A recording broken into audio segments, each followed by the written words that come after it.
Hi, this is Chris with Phoenix Gaming. Today we're going to talk about Hellions. We're going to take a deep look at one of my favorite units in the Drukhari Codex and how we can use it a little bit better and more efficiently.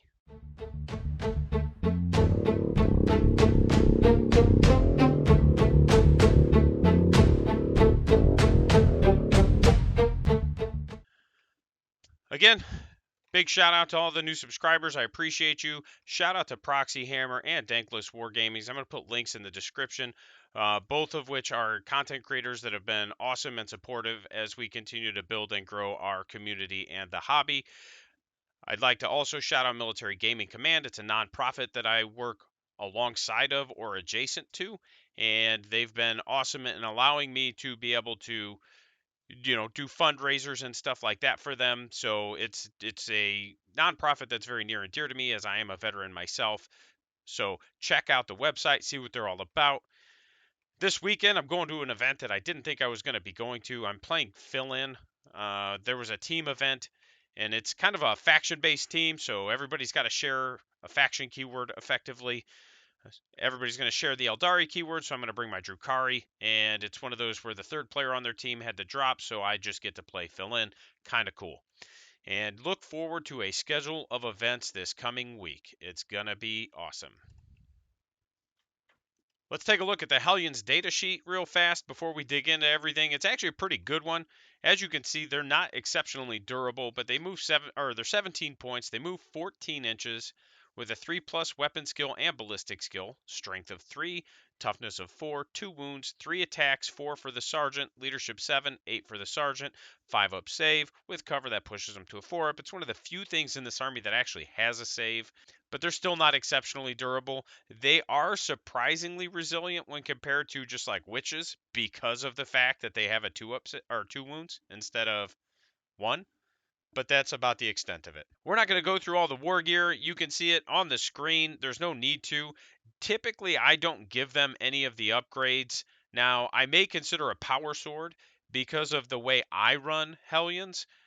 Getting a strength 6 neg 3 attack is actually pretty good. But outside of that, the Hellglaive is just a really good weapon, and there's not really a reason to not use it. Does it matter which witch cult you play them? Which witch is which? Does it matter? Oh, I'm done. I promise. Does it matter which cult you use? It does to me. I like Cursed Blade. I've been a big proponent of them, as all of the viewers know. They fight at strength 5, -1, 2 damage because the Hellions are strength 3, the Hellglaive is +1, and then the Curse Blade is +1. Gets them to strength 5, -1, 2 damage. I like this because it lets me wound orcs on 4s, most marines on 3s, most of the infantry in the game on 3s. Not all of it, but a lot of it. And it's -1 for 2 damage. And it gives me a lot of flexibility with my combat drugs. Normally, I would want them at strength 5, so if I were running a not Cursed Blade, there's a good chance I give them the Grave Lotus. But because of this, it allows me a lot more flexibility. And Strife, they fight first, which is exceptionally good. But again, I'm an advocate for if you run Strife, you just run all Strife. You're not running a space raid. Having fight first is really good, but having army-wide fight first is incredibly good. And it makes your opponent have to really it makes their game much more cerebral while taking some of the pressure and thinking off of you, which is not a bad thing. And because the other half of their witch cult is +1 charges, if no other unit is engaged with them, they can get an 8-inch charge out of Deep Strike, which for a unit that can inherently Deep Strike is not a bad thing.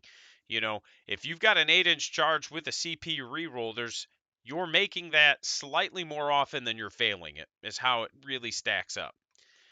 And then if you've got Red Grief, they add 2 to their advance rolls and reroll charge rolls inherently. So you can give them Hypex, and then they're going to move a minimum of 19 inches when they advance and charge. And there's ways to kind of increase that even more. My preference is Cursed Blade, as I said, but each one has its own potential. If I'm playing Cursed Blade, which I usually do, I'm going to use Adrenalite. And the reason is because +1 attack when you charge or get charged helps make them more killy. They're already strength 5. I can hyperstim Bash Glash to give them an additional attack, so they can go up to 5 attacks a model. Hypex has play here as well because getting that 16-inch move is pretty nice, and then you can backlash it to 18. And then there's the strat where you can add an additional inch to both Reavers and Hellions. So you could actually have them if you wanted to strat bomb at a 19-inch advance and charge, re-rolling hit rolls in the fight phase. Pretty good. Grave Lotus does put them at strength 5 or 6 in Cursed Blade. The jump from 4 to 5 is really big. The jump from 5 to 6 is not so big. If they were, I can't think of a situation where I was like, gosh, I really wish these were strength 6. You know, I'm more than happy to have strength 5 witches. I'm more than happy to have strength 5 hellions. Like, strength 5 is a good strength to be at. There's not really anything in the game you're going to wound on 6s. But most of the game you're wounding on 4s or better, you know, outside of vehicles, and then it's 5s. So what? And then I find, you know, and it's interesting because you can if you give them Grave Lotus backlash that, and then get them to strength 7, where you're wounding like rhinos and most vehicles in the game you're wounding on 4s. So that's interesting. I don't know that it's worth, but it is a thing you could do.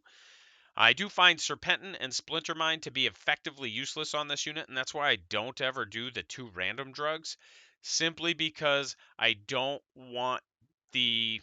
It's not likely, but there's always that chance that I just get Serpentin and Splintermine, and then I'm just like, all right, cool. Their weapon skill, ballistic skill 2, whatever, because their shooting isn't anything that you really need to worry about. Their weapon skill is already 3, and then starting turn 3, they add 1 to hit rolls anyway. So, I mean, sure, you could just basically lock them into hitting on 2s and negating a -1 also, but it's just not one of those where it's super worth to me. I know MSU is the king right now, but me personally, that's just not how I play the game. You know, if it's a 3 model unit like my Orc Bikers, for example, I'm running 5.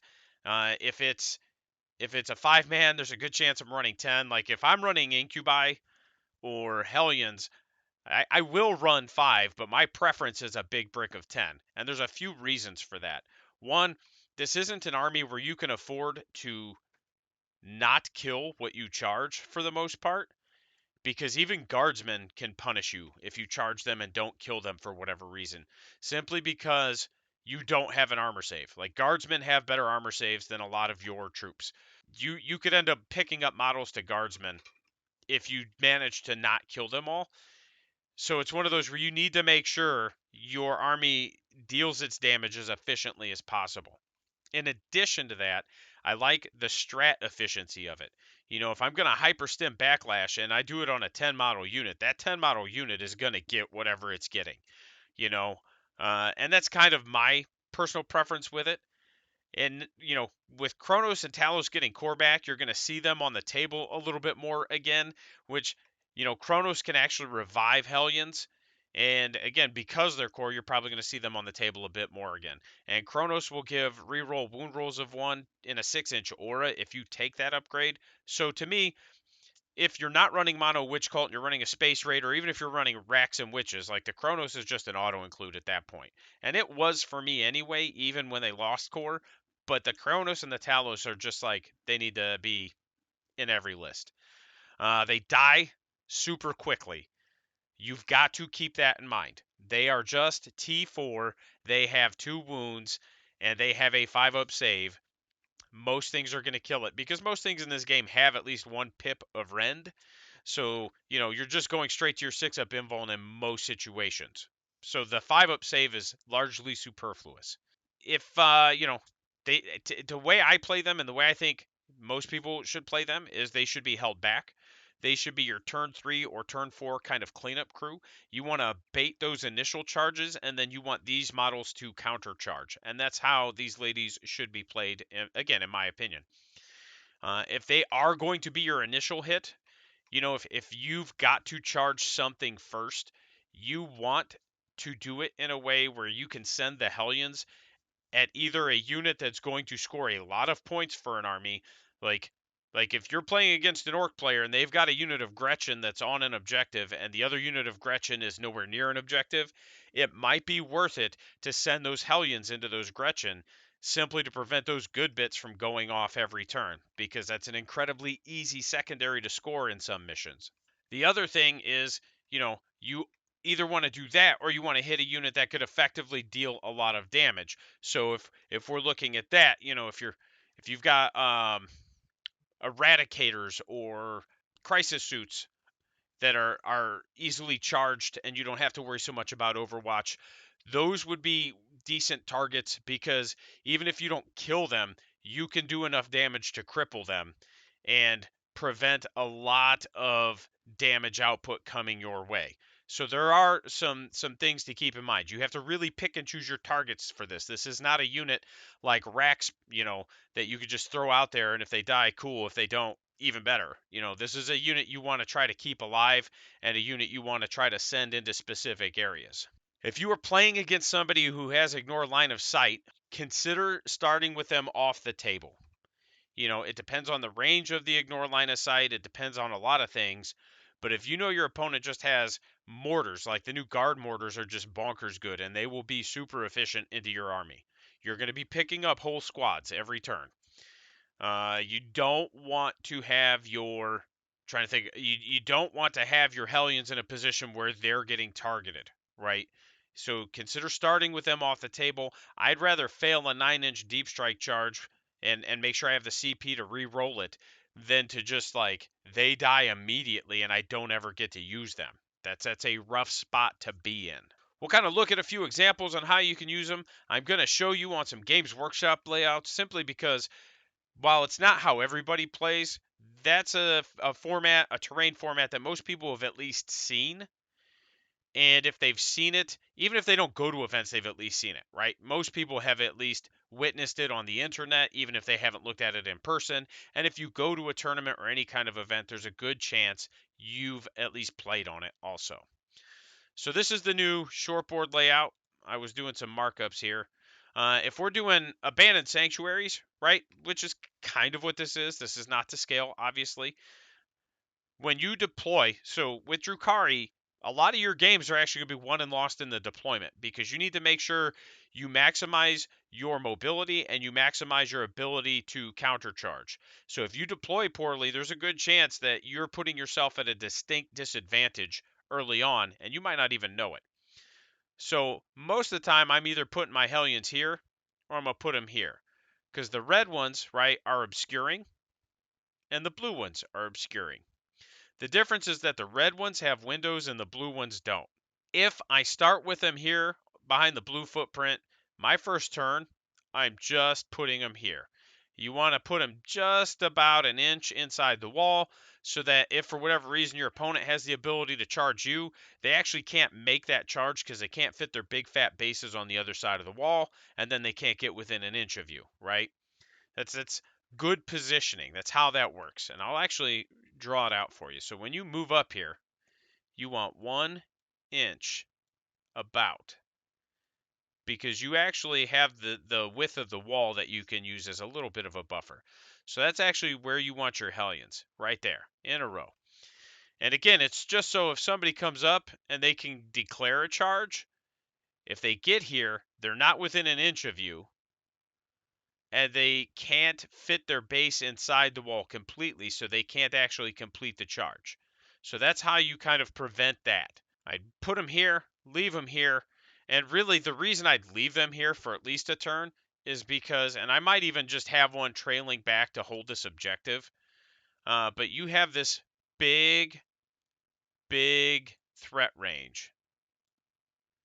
And now you can cover any part of the board here. And that's going to make your opponent think twice about what they want to slap on objectives because they have to be willing to sacrifice whatever they put on that objective most of the time because those Hellions will kill most infantry. Now, if they put a Dreadnought, you're obviously not going to send them into a Dreadnought because that would be pointless. You're only doing 1 damage. You're wounding them on 5s. So you still have to pick and choose your targets.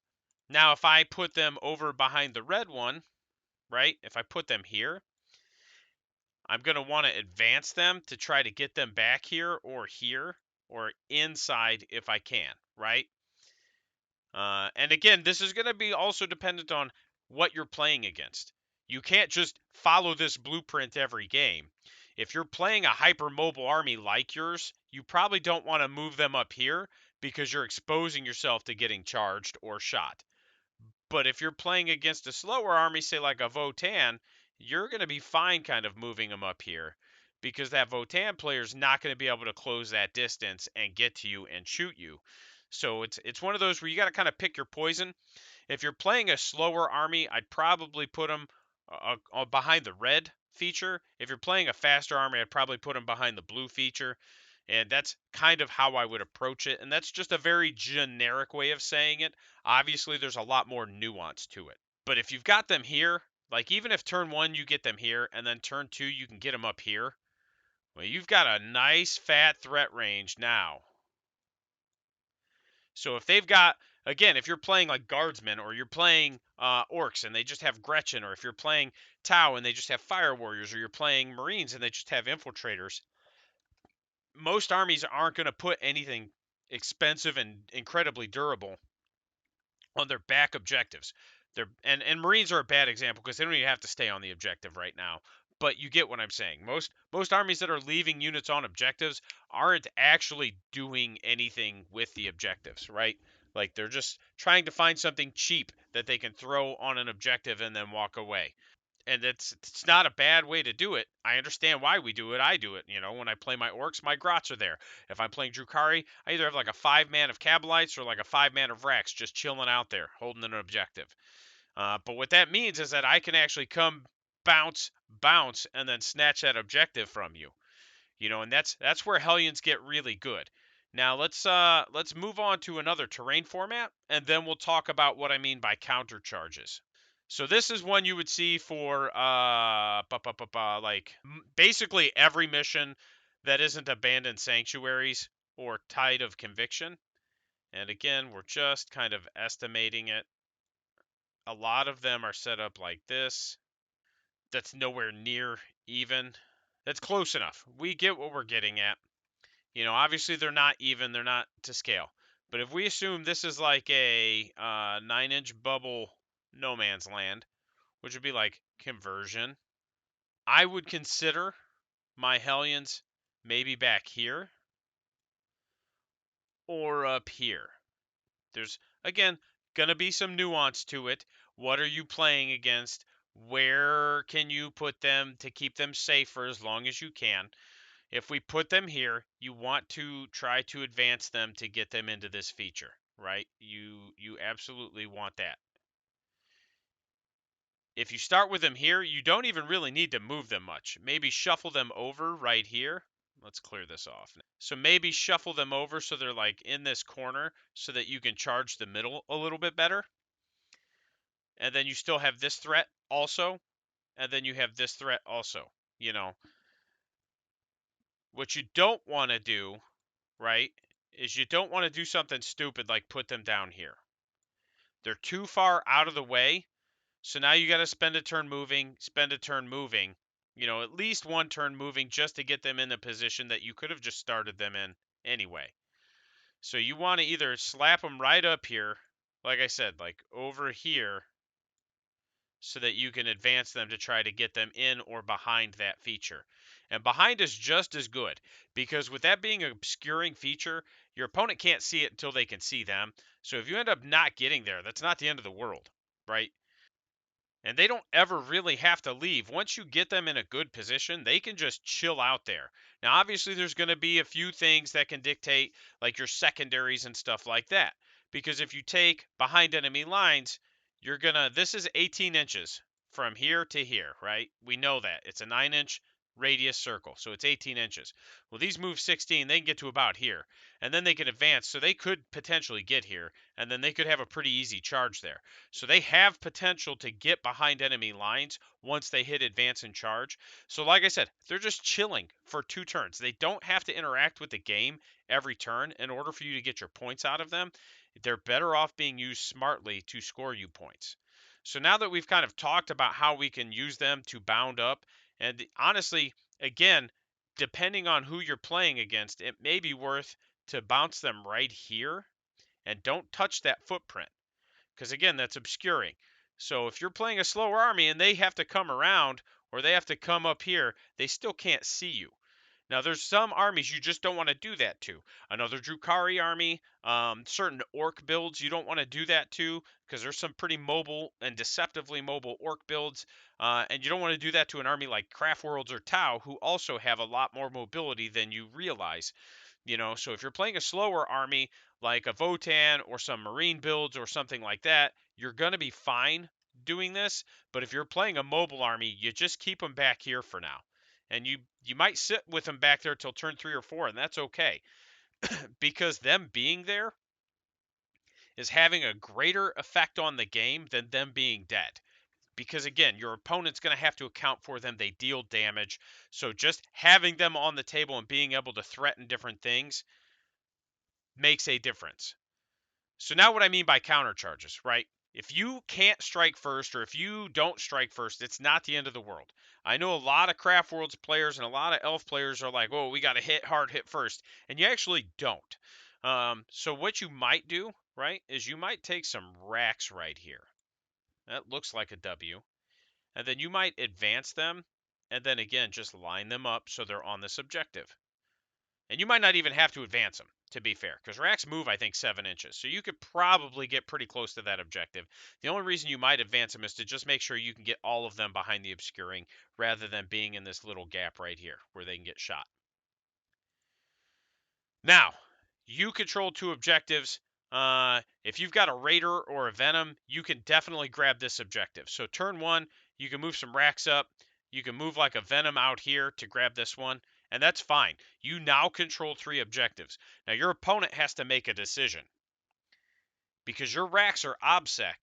They either have to send an OBSEC unit there, they have to kill them, or they have to secede 3 objectives to you for a turn. And so if you do that and you advance them up there, and again, it's this is a nuanced thing. This isn't a this is always going to work. But your opponent, if they can, there's a good chance they're going to charge them. They get that bloodlust in their eyes, and they're just like, I'm going to kill this thing. Now, best case scenario, because they're racks and they theoretically have infinite wounds because they have a feel no pain, they actually tank a lot more than they should, and they still hold the objective, or you at least still have models there. Most scenarios, they're going to die unless it's a big unit of them, but that's okay. Because this is what I mean by countercharges. So now, depending on what's back here, you can now send your Hellions to kill whatever they did. Or you can send a unit of regular witches to kill whatever they charged you with. You're not just throwing a Venom out there, which I've also done, and it's also effective, right? But if you can take it and you can force them to charge you, you're getting 3. And then if you can countercharge them, especially with witches, which are an OBSEC unit, you're going to hold 3 again. And that's how you play the primary games with Drukhari. You've got to hold objectives with your cheap troops. And really, Craft Worlds players could do the same thing. Their troops are just a little bit less mobile and a little bit less durable, depending on how we're comparing it, right? Because witches actually move 8, and I can advance and charge them. Racks, they move 7, but they have a feel no pain. The Cabalites have a 4-up save. They're effectively just the defenders. So it's one of those where that's the closest analog that we have. But really, this is also how Craft Worlds players want to play the objective game. They want to take their cheaper units, even if it's Rangers. I know all you guys are like Rangers are expensive. Yeah, they are when you look at their cost per model. But when you look at the fact that you have a 65-point unit you could slap in the middle of the board, and if it dies, it dies, it's very worth. Obviously they have more utility because they have secondary options that are predicated around them. But it's one of those where it's just something to keep in mind. Like, this is how we would approach this. Bait those charges out, countercharge with something else. And the cool thing about witches is that if you do it with witches, they have a 4-up invulnerable save in melee. And if you give them the net, you can prevent fallbacks. It's not guaranteed. Witches can always prevent fallbacks, but they get a bonus with the net. And it's not guaranteed, but it does give your opponent something to think about when they consider whether or not they're even going to risk falling back. Like, yeah, I could fall back, but if I don't fall back, I have to plan around not falling back, if that makes sense. So again, like this is how I would kind of use my Hellions. I would I would stack them up someplace and let them chill for a couple turns. And then once my opponent gives me an opening, that's where I'm sending them. Once they show me a weak spot, that's where I'm sending them. Drukari has a lot of scalpels, but not a lot of hammers. So you have to use them with precision. You have to use them with finesse and skill. You can't just bash things in with them. You actually have to consider where you're sending them. That's kind of my take on Hellions. I really enjoy playing with them. They're some of the coolest looking units to me in the Codex. That will lead me to our giveaway. Like I said, there's a link in description. Midwest Minis painted that handsome boy up. I really want to give it away, so make sure you're watching the giveaway video and then commenting on it and subscribing. And I will be trying to give that away in about a week here. So let's hit some goals. Let's give away a really awesome model that was painted exceptionally well, and that is a limited run model too. Keep that in mind. Big shout out to our patrons, our mortals, Captain Too Tall, the real Donnie G, and Lord Wellingstone. Again, the support has been awesome, and I appreciate it, guys. Thanks for watching. There's some links on the screen. There's going to be some in the description.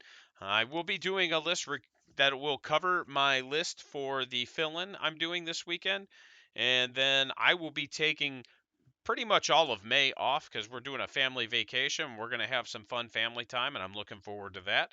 And maybe we'll talk about that when I get back. So we'll talk to you guys later. Thanks.